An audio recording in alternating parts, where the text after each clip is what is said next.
ধনী হতে চাইলে আপনাকে অবশ্যই এই কাজটি করতে হবে। বন্ধুরা, আমরা সবাই ধনী হতে চাই, কে না চাই ধনী হতে, কিন্তু ধনী হতে চাইলে যে কাজগুলো করা দরকার তা আমরা করি না। ধনী হতে চাইলে আপনাকে অবশ্যই এই কাজটি করতে হবে, কমফোর্ট জোন থেকে বেরিয়ে আসা। ধনী হতে চাইলে আপনাকে অবশ্যই কমফোর্ট জোন থেকে বেরিয়ে আসতে হবে, কারণ জীবনে রিস্ক না নিলে সফলতার চরম শিখরে ওঠা যায় না। যারা জীবনে সফলতা পেয়েছে, ধনী হয়েছে, তারা সবাই কমফোর্ট জোন থেকে বেরিয়ে এসে রিস্ক নিয়েছে। আপনি মুকেশ আম্বানিকে দেখুন, জিওকে মার্কেটে লঞ্চ করার জন্য একটা বিশাল অ্যামাউন্ট ব্যাংক লোন নিয়েছিলেন, যা আজ তাকে সফলতায় সাহায্য করেছে। তিনি তো পারতেন এত বড় রিস্ক না নিয়ে কমফোর্ট জোনের মধ্যে থাকতে। তিনি রিস্ক নিয়েছিলেন বলেই আজ তিনি সফলতার মুখ দেখতে পেরেছেন। আরেকটা এক্সাম্পল দিয়ে আপনাদেরকে বোঝাই।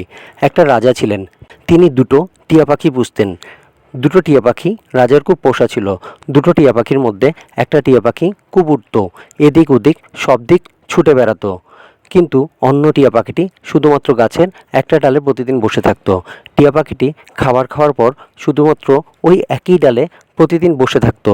ওই ডালটার উপরে আর কোনো ডালে পাখিটি উঠতো না, বসতোও না। রাজার খুব মন খারাপ হলো, আমার একটা পাখি কি সুন্দর এদিক ওদিক সব দিক উড়ে বেড়ায়, আর অন্য পাখিটি শুধুমাত্র গাছের একই ডালে প্রতিদিন বসে থাকে। রাজা অনেক পাখির ডাক্তার দেখালো, অনেক ভালো ভালো খাওয়ার এবং ফল খাওয়ালো এবং মেডিসিন খাওয়ালো, কিন্তু কিছুতেই কিছু লাভ হচ্ছিল না। রাজা ঘোষণা করলো, এই পাখিকে যে উড়াতে পারবে তাকে পুরস্কার দেওয়া হবে। গ্রামের অনেকেই অনেক চেষ্টা করলো, কিচ্ছু লাভ হলো না। অবশেষে এক কাঠুরিয়া পাখিটিকে উড়াতে পারলো। টিয়া পাখিটি এখন এই ডাল থেকে ওই ডালে উঠছে, সব দিকে ছোটাছুটি করছে, এদিক ওদিক সব দিক যাচ্ছে।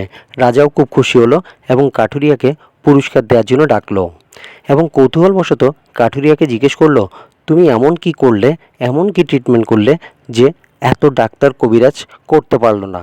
কাঠুরিয়া উত্তর দিল, মহারাজ, আমি কোনো চিকিৎসা করিনি টিয়া পাখিটির।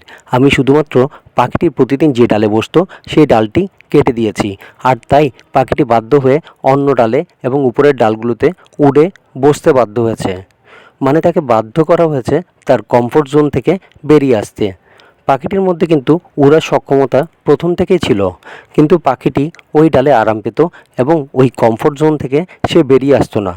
তেমনি আমরাও আমাদের জীবনে যে কাজটি করছি তার থেকে বেশি কিছু করতে চাই না। যদি জব করে থাকি তাহলে শুধুমাত্র জব ছাড়া, 9টা 5টা জব ছাড়া আর কিছু এক্সট্রা করি না। আর যারা ব্যবসা করি তারাও আরেকটু বেশি রিস্ক নিই না, যতটুকু আছে ততটুকুতেই সন্তুষ্ট থাকি। আমরা ভাবি যদি আরেকটু রিস্ক নিই তাহলে যদি লস হয়ে যায়, অথবা বর্তমানে যা আছে তার উপরে যদি কোনো এফেক্ট পড়ে, সেই ভয়ে মানুষ কমফোর্ট জোন থেকে বেরোতে চায় না। বড় ধরনের সফলতা লাভ করার জন্য যা দরকার, যেমন এনার্জি, স্কিল, ট্যালেন্ট, সবই হয়তো আমাদের মধ্যে আছে, কিন্তু মানুষ ভয়ে, যদি বর্তমান অবস্থা থেকে আরও খারাপ অবস্থা হয়ে যায় সেই ভয়ে কেউ কমফোর্ট জোন থেকে বেরোতে পারে না। কিন্তু যারা কমফোর্ট জোন থেকে বেরিয়ে আসতে পেরেছে তারাই সাকসেস হয়েছে। মুকেশ আম্বানিকে দেখুন, জিও যদি মার্কেটে লস হতো তাহলে কিন্তু মুকেশ আম্বানি পুরোপুরি ডুবে যেত লোনের বোঝায়, কিন্তু মার্কেট রিসার্চ করে সঠিক সময়ে সঠিক সিদ্ধান্ত নিতে পেরেছেন বলেই আজ তিনি সফল।